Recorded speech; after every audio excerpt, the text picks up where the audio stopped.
अगला क्वेश्चन है, निश्चित मूलधन पर चक्रवृद्धि ब्याज 4% की दर से दूसरे वर्ष में चक्रवृद्धि ब्याज इतना है तो मूलधन निकालिए। दूसरा वर्ष में चक्रवृद्धि ब्याज इतना 4% की दर से, तो 4% करने का मतलब 1/25। तो लेट मानते हैं कि पी कितना, इसका स्क्वायर लेते हैं क्योंकि बोल रहा है कि 2 वर्ष में, तो इसका स्क्वायर लेते हैं। तो 25 से स्क्वायर करते हैं 625, तो मूलधन 625 होगा। यदि मान लिया जाए, हम मान रहे हैं, इसका स्क्वायर लेते निकालने का तरीका, तो पहला वर्ष के लिए ब्याज कितना है 625 का 1/25 यानी 25 रुपया। दूसरा वर्ष का भी ब्याज ट्री मेथड से बना रहे हैं। तीसरा वर्ष का ब्याज 25%, 4% को 1/25 लिखें तो 25 को 1/25 1 हो जाएगा। टोटल कितना ब्याज आया चक्रवृद्धि ब्याज से। यहाँ पर क्या बोला, दूसरे वर्ष में किसी निश्चित मूल्य पर चक्रवृद्धि ब्याज की 4% की दर से दूसरे वर्ष में चक्रवृद्धि ब्याज कितना आता है। दूसरे वर्ष में यहाँ से आ रहा है 26 रुपया, इसी का वैल्यू दिया है 280 रुपया, तो एक का वैल्यू 80। तो मूलधन कितना माने थे 25 स्क्वायर यानी 625 का गुना 80 लिख देंगे, यही मेरा मूलधन आ जाएगा। दूसरे वर्ष में चक्रवृद्धि ब्याज इतना हो जाता है।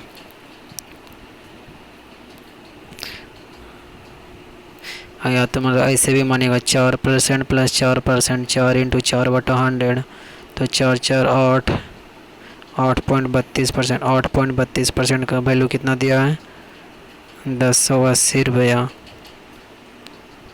तो 100% का वैल्यू निकाल लेंगे। 4 से काटते हैं, 4 दूनी 8 शून्य 8 चौ 32, 4 से 25 चौ 100, 4 से यानी 25,000 मूलधन आ रहा है ऐसा। 4% की वार्षिक दर पर, तो 4 + 4 8, 4 4 16 ना आएगा, सॉरी 16। या तो आप इफेक्टिव नेट से भी निकाल सकते हैं, 4 + 4 × 4 × 4/100 चक्रवृद्धि ब्याज निकलेगा, ना जानते होंगे। तो 4 + 4 8 है, 8.16 यानी 280/8.16 × 100, 200 2 से काटें 4 0 8, 2 से 25,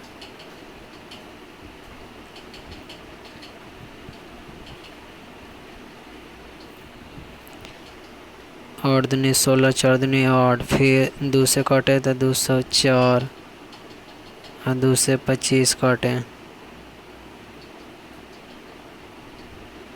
2 से काटें तो 102,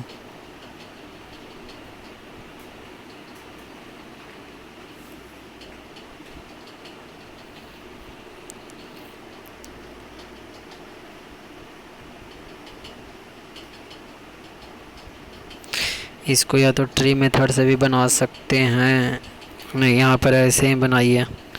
दूसरे वर्ष में चक्रवृद्धि ब्याज, तो दूसरे वर्ष में चक्रवृद्धि ब्याज यही ना होगा, इसी का वैल्यू यहाँ दिया हुआ है। ट्री से इफेक्टिव रेशियो से सोच रहे हैं निकालने के लिए। 4 × 4/4 4 8 हुआ, 8.16% का वैल्यू चक्रवृद्धि ब्याज 280 रुपया। तो 100% वैल्यू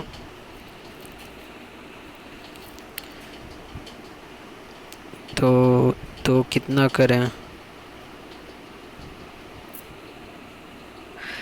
280 रुपया।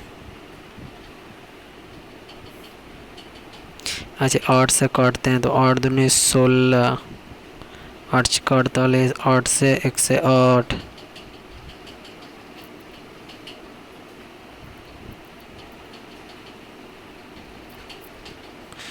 2 से काटते हैं 5 51, 2 से 50,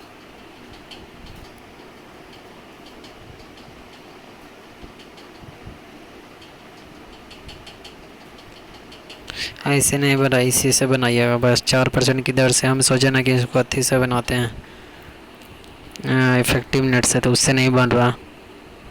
आगे तक किसी निश्चित मूल्य पर चक्रवृद्धि ब्याज 12.5% की दर से तीसरे वर्ष का चक्रवृद्धि ब्याज इतना रुपया, तीसरे वर्ष का बोल रहा है, तो 12.5% करने का मतलब 1/8।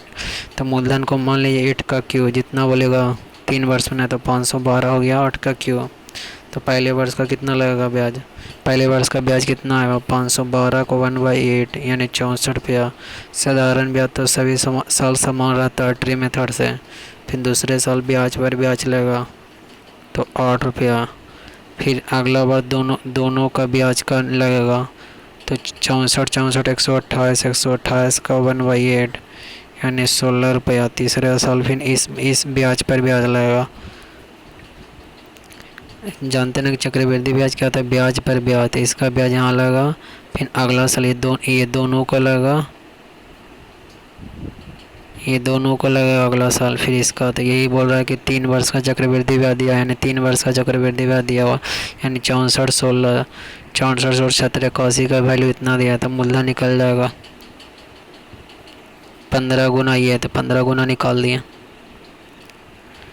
अगला एक निश्चित धनराशि पर 14.28% वार्षिक चक्रवृद्धि की दर से एक साल इतना दिन में प्राप्त ब्याज इतना रुपया होता है एक निश्चित धनराशि पर। तो मूलधन ज्ञात कीजिए।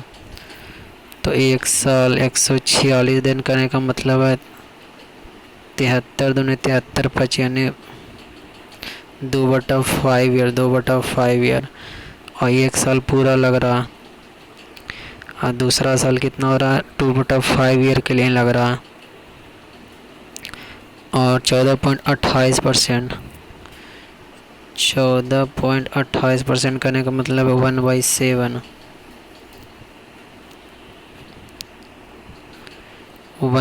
पहले साल 1/7 लग रहा है। तो दूसरा साल कितना? केवल 2/5 ईयर के लग रहा है। मतलब एक साल का कितना लग रहा है? 1/7। तो 2/5 साल का कितना लगेगा? हम निकालते हैं ना, यहाँ से निकालें 2/5 ईयर। तो एक साल का यहाँ निकालें, इसका 14.28% का वैल्यू होता है 1/7। तो एक साल का 1/7 है तो 2/5 साल का कितना हो जाएगा? 1/7 गुना करते हैं ना, जैसे एक आम का इतना दाम है तो 5 आम का गुना करते हैं तो 2/5 तो कितना हो जाएगा? 2/35। यानी पहले साल कितना? 7 से 8 आया ब्याज, तो दूसरे साल 35 से 37 आ गया। यानी ये टोटल मूलधन दिखा रहा है 7 बजे 35 7 का 3 24। आई कितना दे रहा? मिश्रण दिखा रहा है। तो ब्याज कितना हुआ? 51 रुपया। वही दिया कि ब्याज इतना रुपया प्राप्त होता है, यानी 8 गुना है। तो मूलधन का भी 8 गुना होगा। तो मूलधन कितना माने थे? 245 का 8 गुना। आगे निश्चित राशि पर 2 वर्ष इतना दिन में 15% वार्षिक चक्रवृद्धि ब्याज पर चक्रवृद्धि ब्याज साधारण ब्याज के बीच अंतर 2 वर्ष 219 दिन। तो 2 वर्ष 73 डेज में होता है 1/5 ईयर।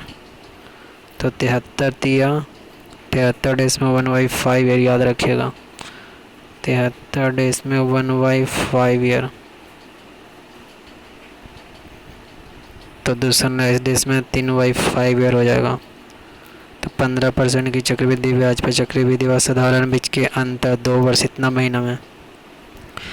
तो एक वर्ष में 15% है, एक ईयर में कितना है? 15%। तो 3/5 ईयर में कितना हो जाएगा? 15 × 3/5 यानी 9% के हिसाब से 3/5 लगा। तो पहला 15% के हिसाब से, दूसरा 15% के हिसाब से, तीसरा लगा कितना? 9% के हिसाब से।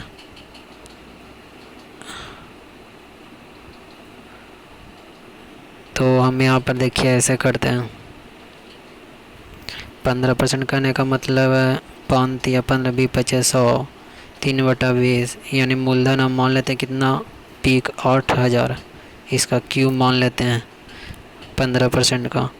15% को लिखते हैं ना 15/100। तो 5 या 15 20 का क्यू मान लिया। तो पहला साल ब्याज कितना लगेगा? 8000 का 3/20 यानी 20 84 4 या 1200 रुपया। दूसरा साल भी 1200 रुपया, लेकिन 1200 तीसरा साल नहीं लगेगा क्योंकि 3/5 ईयर के लिए लगेगा। 1200 तो 12 साल का, एक साल का है तो 3/5 ईयर का निकाल लेंगे तो 720 रुपया लगेगा। फिर उसी तरह 1200 का अगला लगेगा 3/20 यानी 180 रुपये। लेकिन अगला साल 2400 पर कितना लगेगा? 9% ही लगेगा। ब्याज, तो 24,216 रुपया हो गया। 9% लगा। फिर 180 का 9% ही ब्याज लगेगा, तो 16.2 है। वही दिया कि साधारण ब्याज चक्रवृद्धि ब्याज के बीच अंतर। साधारण ब्याज ये हुआ और चक्रवृद्धि ब्याज टोटल हुआ, तो अंतर कितना हुआ? ये साधारण ब्याज को हटा दीजिए, चक्रवृद्धि ब्याज बचा कितना? इतना। इसी का वैल्यू दिया इतना, तो ये कितना गुना है? 5 गुना है। तो मूलधन को भी कर दीजिए 5 गुना, आंसर आ जाएगा। 2 वर्ष में चक्रवृद्धि ब्याज, पहले वर्ष के चक्रवृद्धि ब्याज का अंतर।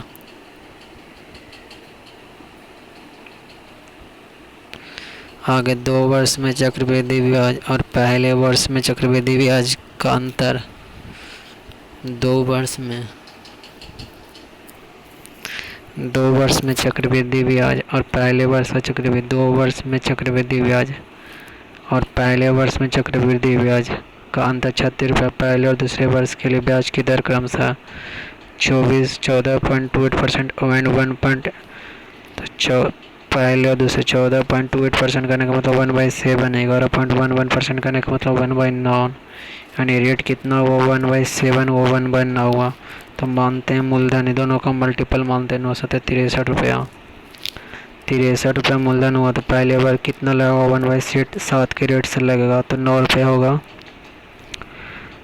और दूसरे वर्ष 1/11.11% की दर से लगेगा, तो 1/7 रुपया होगा। दूसरे वर्ष इस पर फिर ब्याज लगेगा। तो देखिए 2 वर्षों में चक्रवृद्धि ब्याज, 2 वर्षों में चक्रवृद्धि ब्याज टोटल इतना है। और पहले वर्ष का चक्रवृद्धि ब्याज यानी साधारण ब्याज का है इतना रुपया के अंतर। तो ये टोटल में से इतना का अंतर था। तो 7 1 8 8 का वैल्यू दिया 36 रुपया, तो 1 का वैल्यू इतना, तो मूलधन निकल गया।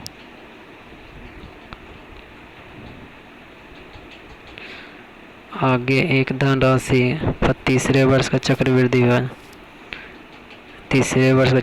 इन तीनों वर्षों में ब्याज दर क्रमशः इतना रुपये 12.5% करने का मतलब 1/8 की दर से 18/2 20/3 यानी 1/15 7 749 50/7 × 50 1/14 12.5% 1/8 6/2 6.2/3% मतलब 1/15 7.1/7 मतलब 1/14। ये तीनों का एलसीएम लिए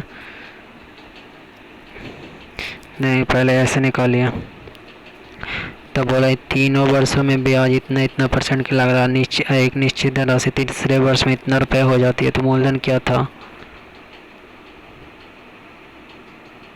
एक निश्चित धनराशि पर तीसरे वर्ष का चक्रवृद्धि ब्याज। एक निश्चित धनराशि पर उस पर तीसरे वर्ष का चक्रवृद्धि ब्याज इतना रुपया है। तो बोल रहा है कि और ब्याज अलग अलग लग रहा है।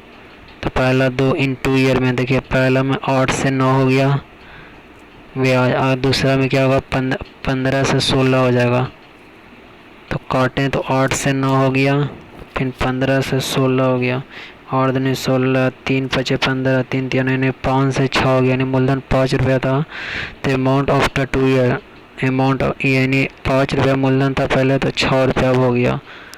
तो ये 6 रुपया हो गया, तो ये बन गया कितना? प्रिंसिपल हो गया 3rd ईयर के लिए। तो 3rd ईयर के लिए प्रिंसिपल हो गया।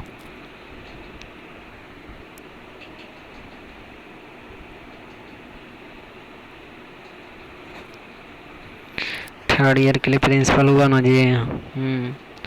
अब बोला देखिए रेट कितना लग रहा है? 14% के हिसाब से 1/14 मतलब ये रेट निकालें तो 1/14 हो गया, यानी 5 से 1 यूनिट बढ़ रहा है। तो इसको भी 5 से 1 यूनिट बढ़ा दीजिए, 6 हो गया। अब इसको 1/14, इसी का वैल्यू दिया कितना? चक्रवृद्धि 12,960। तो 6 से काटे तो इसी का वैल्यू दिया ना, यहाँ पर 1 बढ़ रहा ना 1 यूनिट, यानी ये जो अमाउंट इसका ये प्रिंसिपल बन गया तीसरे साल के लिए। इसका 1/14% निकालें तो टोटल इतना वैल्यू दिया, क्योंकि 1/40% के हिसाब से लग रहा है।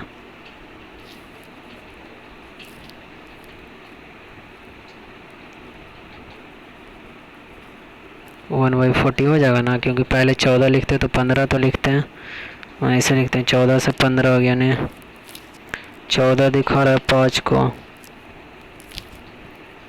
तो एक दिखाएगा 5/14 तो 15 दिखाएगा कितना,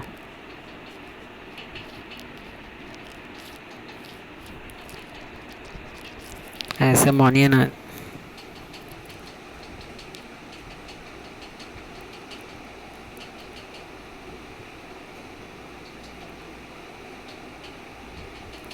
यहाँ पर यही तो मूलधन कितना हो गया, 1 यूनिट का वैल्यू निकाल दिए। फिर आपको निकालना क्या है मूलधन, तो मूलधन कितना था, तो निश्चित धन राशि पर तीसरे वर्ष का चक्रवृद्धि ब्याज इतना प्राप्त होता है, यदि 3 वर्षों का ब्याज इतना है तो मूलधन ज्ञात कीजिए। तो मूलधन कितना था, 5 यूनिट था। यहाँ मूलधन 5 यूनिट था ना, वही बता रहे हैं।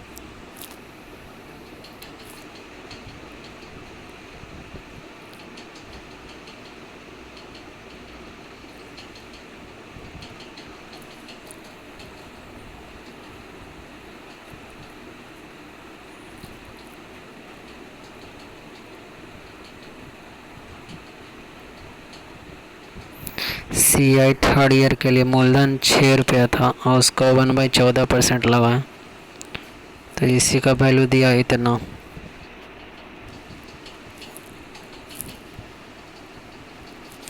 इसी का वैल्यू दिया इतना, तो यहाँ से एक का वैल्यू निकाल लिए। रेट लग रहा है 1/14% के हिसाब से, और नहीं तो दूसरा मेथड पी कितना मान लिया 8 इंटू ऊपर जैसे बनाए थे, इन तीनों का प्रोडक्ट माने पी हो गया।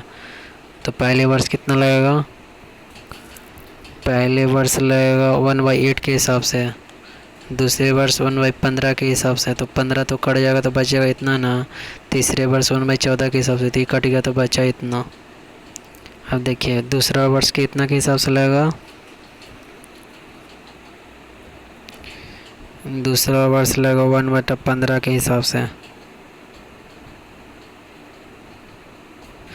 दूसरा वर्ष लगेगा इसका मतलब कि ब्याज का ब्याज, तो 15 का 14 मतलब कि काटे नहीं, इसका 1/14। दूसरा वर्ष 14% के हिसाब से लगेगा, देखिए 15% के हिसाब से तो 14 बचेगा। तीसरा वर्ष कितना लगेगा, दोनों के जोड़िए, तीसरा वर्ष 14% के हिसाब से लगेगा, तो 15 8 23 इंटू 14 यानी 1/ इसका दोनों का ये दोनों का ब्याज लगेगा 1/ कितना के दर से, 1/14% की दर से। और तीसरा वर्ष 14 पर लगेगा 1 हो जाएगा। हाँ यही दिया है कि क्वेश्चन में दिया है कि तीसरे वर्ष पर चक्रवृद्धि ब्याज, तीसरा वर्ष पर चक्रवृद्धि ब्याज इतना का वैल्यू दिया 15 8 20 120 प्लस 23 43 प्लस 144 का वैल्यू इतना दिया है, तो मूलधन यहाँ से निकल जाएगा, मूलधन निकाल लेंगे। आगे difference between CI and certain some of money 16% पर नेम कंपाउंड लिए 3 ईयर। CI और SI का 3 साल का अंतर दिया है इतना, प्रिंसिपल बोला तो 16% करने का मतलब है 4 4 16 25 4 7। मूलधन को मान लेते हैं 25 का Q।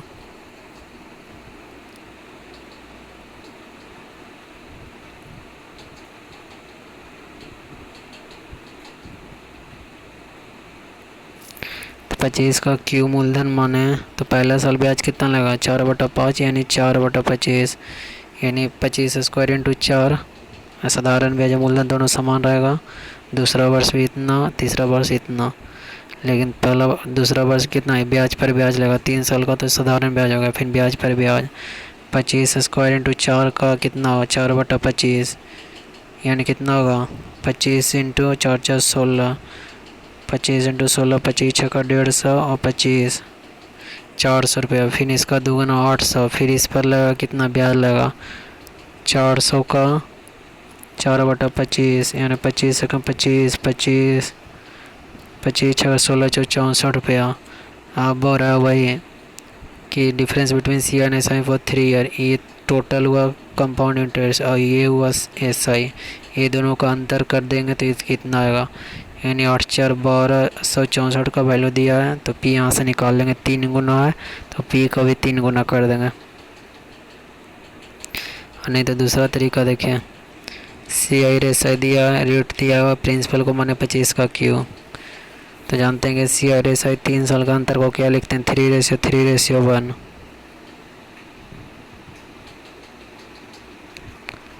तो पहला साल कितना हो जाएगा,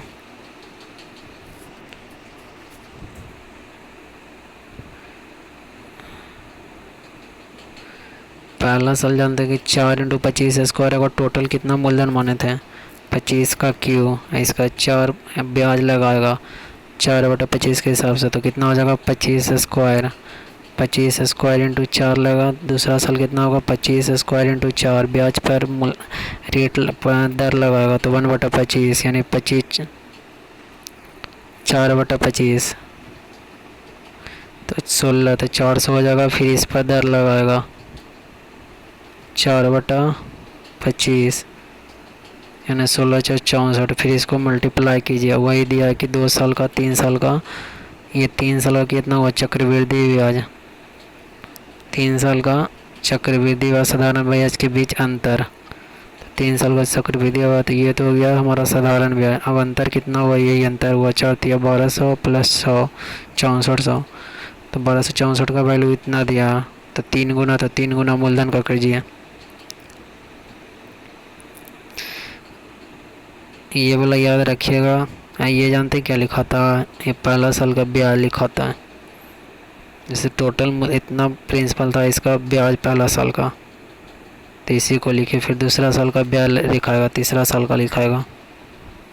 आगे 3 वर्षों में चक्रवृद्धि व साधारण ब्याज के बीच अंतर, 3 वर्षों में यदि ब्याज की दर 5%, 5% करने का मतलब 1/20, इसका क्यूब ले लिए तो मूलधन ही निकाल लेते हैं। तो 3 वर्षों का साधारण ब्याज चक्रवृद्धि ब्याज का अंतर जानते हैं कि ये 3:3:1 लिखे हैं। मूलधन कितना लिए, 8,000 रुपया लिए हैं, तो इसको 1/20 लगाएं तो 400 रुपये पहले साल में। फिर 400 को 1/20%, ब्याज पर लगता है रेट, ब्याज पर कितना 1/20% लगाएंगे तो 20 आएगा। फिर 20 पर 1/20% लगाएंगे तो 1 आएगा। अब इसी का वैल्यू दिया है कि 3 वर्ष का चक्रवृद्धि ब्याज और साधारण ब्याज के बीच अंतर दिया, 3 वर्ष का चक्रवृद्धि ब्याज साधारण ब्याज के बीच अंतर दिया है कितना, तो अंतर कितना हुआ 20। 3 वर्ष का साधारण चक्रवृद्धि ब्याज पूरा इतना हो गया, साधारण ब्याज ये हो गया, तो टोटल में से इसको घटाएंगे तो ये अंतर आ गया। तो वित्तीय 60 + 61 का वैल्यू दिया है 91.5, तो एक का वैल्यू निकालेंगे, मूलधन हम टोटल निकाल लेंगे। अगर 3 वर्षों की चक्रवृद्धि व साधारण ब्याज के बीच अंतर है, ब्याज के तो 1199 100/9 यानी 1/9 का क्यों किए तो 729। तो जानते हैं कि चक्रवृद्धि ब्याज 3:3:1 के फॉर्म में बनता है 3 साल का, तो 9 का क्यूब माने तो पहला साल कितना लगेगा 1/9 लगेगा दर के हिसाब से, तो 9 का क्यूब लिए हैं तो इसका 1/9% लगेगा, तो 9×81, फिर 81 का 1/9% लगेगा तो 9 दूसरा साल, फिर 9 का 1/9% तो 1। अब बोल रहा है कि 3 वर्ष के चक्रवृद्धि ब्याज साधारण ब्याज, तो टोटल चक्रवृद्धि ब्याज साधारण ब्याज इसको हटा दीजिए, टोटल को जोड़िए, 9×3=27, 1 का वैल्यू इतना दिया, तो 1 का वैल्यू 30, तो मूलधन निकाल लेंगे। कितनी धनराशि पर 1 वर्ष 6 महीना में 20% की दर से अर्धवार्षिक रूप से संयोजित साधारण व चक्रवृद्धि ब्याज के बीच से इतना रुपये हो जाती है। कितने धनराशि पर 1 वर्ष 6 महीना में, अर्धवार्षिक है तो 3 टन चलेगा, तो 20% पूरा साल का है तो आधा परसेंट 10% के हिसाब से 6 महीना का, तो इफेक्टिव रेशियो कितना निकलेगा 10×30 + 10 100 + 100। इफेक्टिव रेशियो निकाले ला जानते हैं,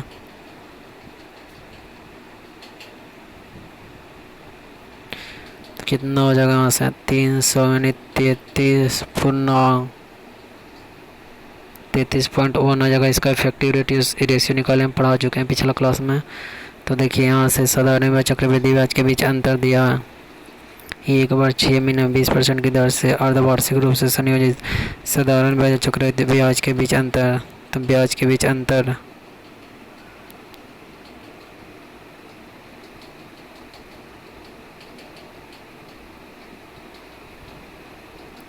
ये कितना हो गया टोटल, ये तो क्या चक्रवृद्धि ब्याज हो गया, और साधारण ब्याज कितना होगा 30% होगा। तो दोनों, ये तो हुआ चक्रवृद्धि ब्याज, साधारण ब्याज कितना होगा 30%, 10%, 10%, 10%, तो अंतर कितना होगा 3.1% का। इसी का वैल्यू दिया तो 1% का वैल्यू निकालें तो 100% हमारा मूलधन निकल जाएगा। 3 वर्षों में की चक्रवृद्धि ब्याज, 2 वर्षों के साधारण ब्याज, 3 वर्षों की चक्रवृद्धि ब्याज और 2 वर्ष के साधारण ब्याज के बीच अंतर है। चक्रवृद्धि ब्याज की वार्षिक दर 22.22% करने का मतलब 2/9, यानी मूलधन को यदि 9 का क्यूब मानते हैं तो 729। तो पहले वर्ष लगेगा 1/9 यानी 81 रुपया। 2/9 न होता है 2/9 यानी 81 ने 2 रुपया। दूसरे वर्ष भी साधारण ब्याज इतना ही हो रहेगा, तीसरे वर्ष भी इतना रहेगा। अब अगला वर्ष देखिए, ब्याज पर ब्याज लगाएंगे। 81 का 2 का 2/9%, तो 9 81, 2 दूनी 18, 2 36, फिर टोटल ब्याज इतना आया। इस पर 81 इंटू 2 इंटू प्लस, ये दोनों को मल्टीप्लाई कीजिए ना, तो ऐसे नहीं कीजिएगा तो दोनों को कॉमन लीजिए। 2 इंटू 81 इंटू 2, तो इसका 2/9 लीजिए तो 9 81, 2 दूनी 18, 18 36, 36 दूनी 72 हो गया। फिर तीसरा सवाल 36 का 2/9, 9 36, 4/8।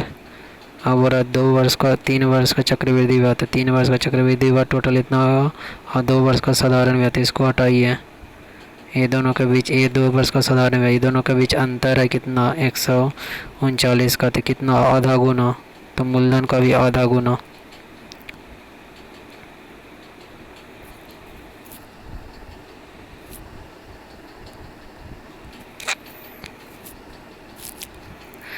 चक्रवृद्धि ब्याज साधारण ब्याज के बीच अंतर, 2 साल और 3 वर्षों के बीच अनुपात। चक्रवृद्धि ब्याज साधारण ब्याज के बीच 2 वर्ष और 3 वर्ष, 2 वर्ष और 3 वर्ष के बीच अंतर दिया है। चक्रवृद्धि ब्याज साधारण ब्याज के बीच 2 वर्ष और 3 वर्ष का अंतर, तो 2 वर्ष का जब अंतर दे तो यानी ई वाला वैल्यू दे रहा, CI 2 साल का इतना अच्छा था, साधारण ब्याज इतना, तो ये वाला का वैल्यू दिया, तो इसका 2 गुना होता है, 2 दूनी 18, तो ये 2 हो जाएगा, यानी दर कितना है 9 का 8% बराबर 2 रुपया, यानी 200/9, तो 9 से 9 दूनी 18, 9 दूनी 22.2% का दर हुआ। सीधे निकाल दिएगा 2/9% इंटू 100 कर दीजिएगा, इतना बटा इतना दर निकल गया।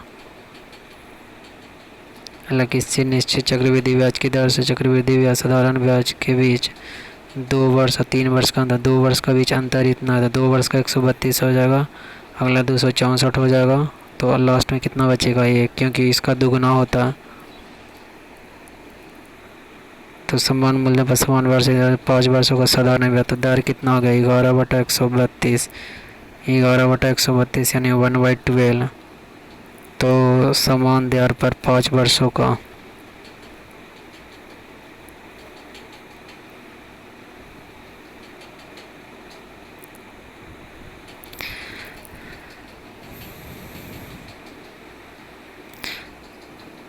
तो देखिए रेट तो इतना हो गया, तो जानते हैं कि हम निकालते हैं, कोई भी यहाँ दिया रहा है, ब्याज दिया रहा है, तो ब्याज दे रहा है तो उसका क्या करते हैं 1/12% लगाते हैं, वही दूसरा वर्ष का ब्याज निकलता है, तो हमारा 1 ईयर का ऐसा निकल जाएगा, इन दोनों का मल्टीपल हो जाएगा। तो 1 ईयर का ऐसा निकल गया, तो 5 ईयर का ऐसा ही 5 से गुना कर देंगे,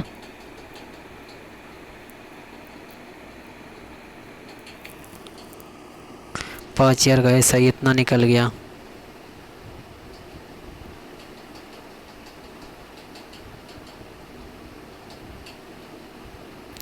तो पाँच ईयर इतना निकल रहा, तो मूलधन पे निकल जाएगा।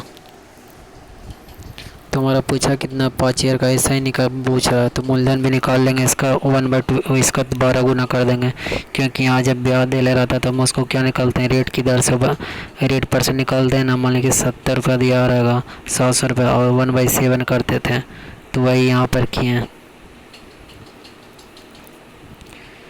अगला, एक राशि पर एक निश्चित ब्याज दर पर चक्रवृद्धि ब्याज पर जमा हो गए।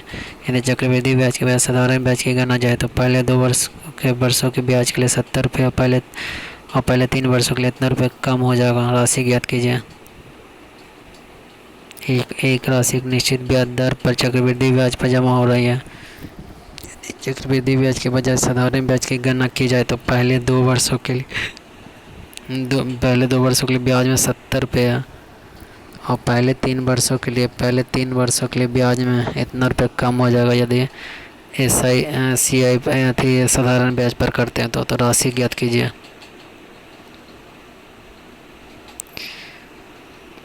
तो मान लिया ऑप्शन से चलते हैं कि मान लिया 18,000 रुपया है।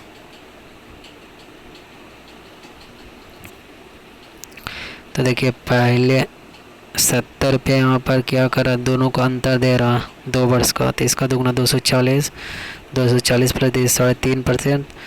तो यहाँ पर 2 वर्ष का हम जानते हैं कि ये अंतर होता 1 2 3। तो 2 वर्ष में साधारण ब्याज चक्रवृद्धि ब्याज के बीच अंतर ये दिखाता है। इसका दुगना ये हो गया 3.5। तो 3.5 बटा 70% यानी 35 दूनी।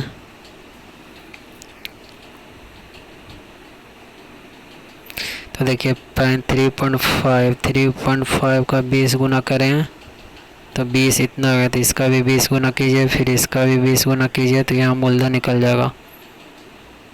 देखिए आसानी तरीका निकालना, इसका 20 गुना, क्योंकि हम दर कैसे निकालते हैं, 70 का और प्रतिशत बराबर 3.5 यानी 3500 बटा 70 का और प्रतिशत बराबर 3.5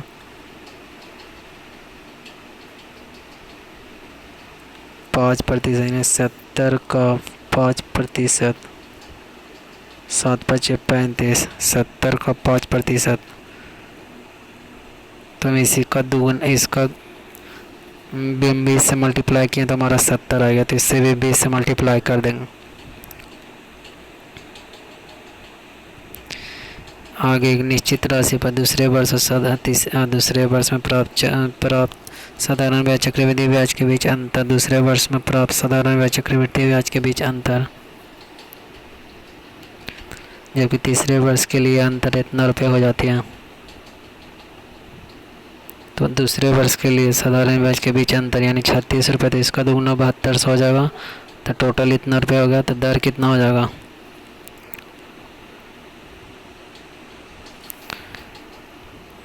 540 का 1 रुपया बराबर 3600, यानी 3600 को 540 से करेंगे तो 9×6 = 2×3 यानी 20/3 मल्टीप्लाई करेंगे। तो इसका 3600 का 20/3 करेंगे।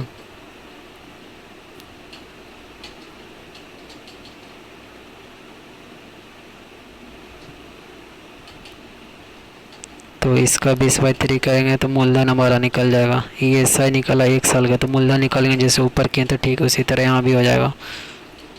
इसका कितना गुना है, 5400 का 20/3 गुना 540 का 20/3, 18 × 54, 18 दूनी 36, 1 2 गुना। तो इसका भी 20/3 गुना, सीधे कर दीजिएगा ना भाई।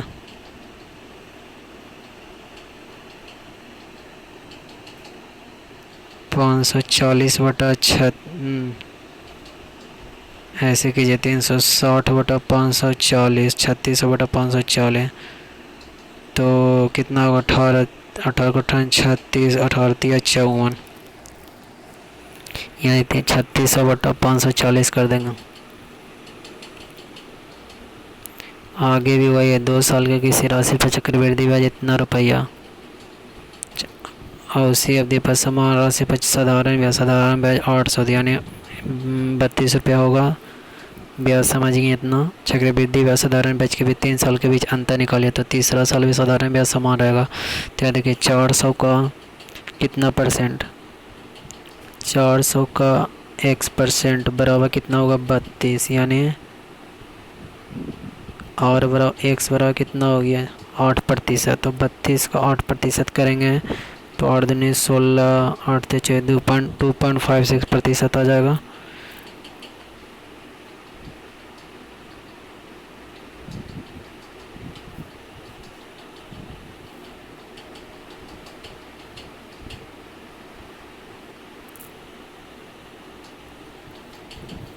आठ प्रतिशत निकाल लीजिए इसका निकल गया, फिर यहाँ निकल गया, फिर डिफरेंस आ गया कितना, टोटल ये आ गया।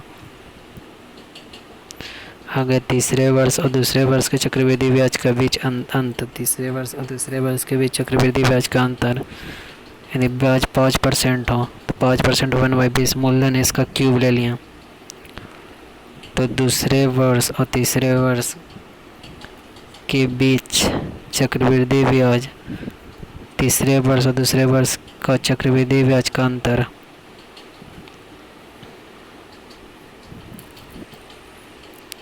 तो दूसरे वर्ष और तीसरे वर्ष का चक्रवृद्धि ब्याज का अंतर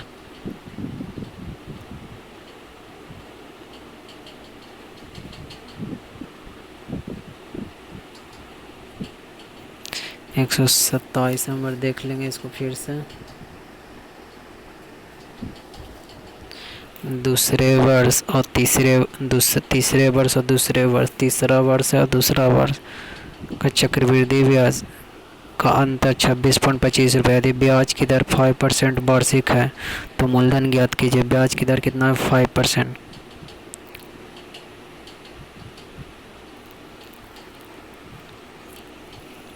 तो CI फॉर थर्ड ईयर इतना, CI फॉर 2 ईयर, दोनों के बीच का अंदर CI फॉर थर्ड ईयर बोले तो 3:1 तो देखे थे।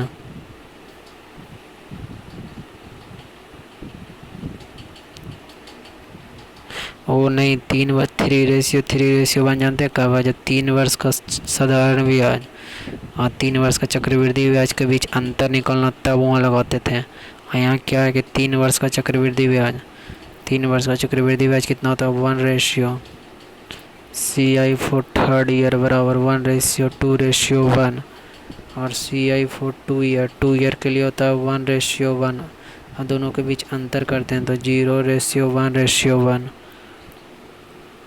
तो देखिए पहला साल दर कितना 8,000 का 1/20 लगाएंगे तो 400 रुपया। दूसरा वर्ष कितना आएगा 400 को 1/20 यानी 20 रुपया। फिर तीसरा पर 1/20 तो 1 रुपया, तो 20 × 1 20, 1 × 1 21। यही दे रहा है कि तीसरे वर्ष और दूसरे वर्ष के बीच चक्रवृद्धि ब्याज का अंतर 21 का वैल्यू इतना, तो 1 का वैल्यू निकाल लिया, टोटल यहाँ से निकाल लेंगे।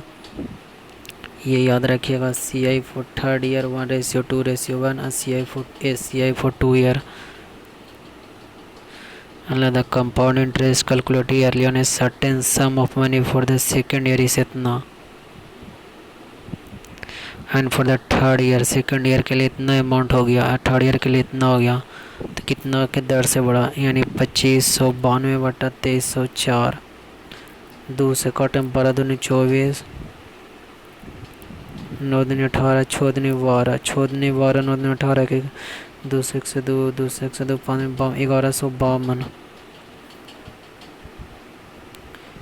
2 दूनी 4, 5 दूनी 10, 11 दूनी 22, 2 से 5 दूनी 10, 7 दूनी 14, 6 दूनी 12, 7 दूनी 14, 15 15, 2 से 6 दूनी 12, 2 से 4 दूनी 8, 48 दूनी, फिर 2 से काटें 2 दूनी 4,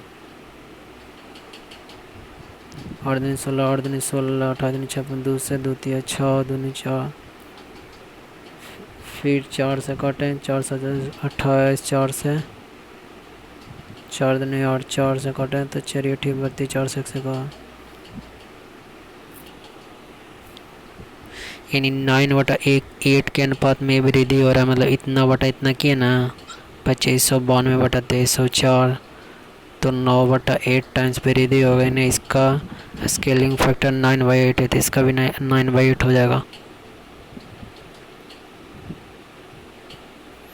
यानी 9/8 बराबर इतनी, स्केलिंग फैक्टर 9/8 बराबर इतना। तो प्रथम वर्ष के शुरुआत में मूलधन राशि कितना थी? प्रथम वर्ष के शुरुआत में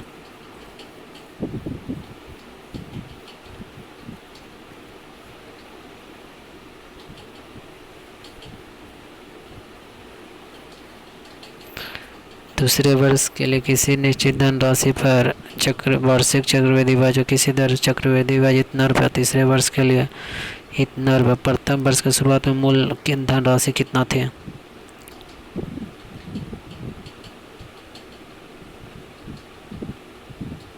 तो स्केलिंग फैक्टर तो 9/8 निकाल लिए हैं। दूसरे वर्ष के लिए किसी निश्चित धनराशि पर चक्रवृद्धि ब्याज की किसी दर से चक्रवृद्धि ब्याज इतना रुपया। तीसरे वर्ष के लिए इतना रुपये। तो ब्याज की दर कितना लगा? ब्याज कितना मिला? 324 रुपया। कितना पर? 2592 पर। तो 1/8 ब्याज हो गया।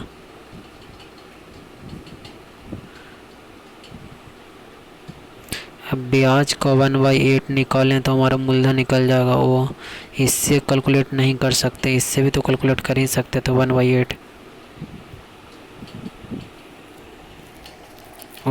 करने का मतलब 12.5%। 12.5% यहाँ से हम ब्याज निकालें। तो चैनल सब्सक्राइब कीजिए।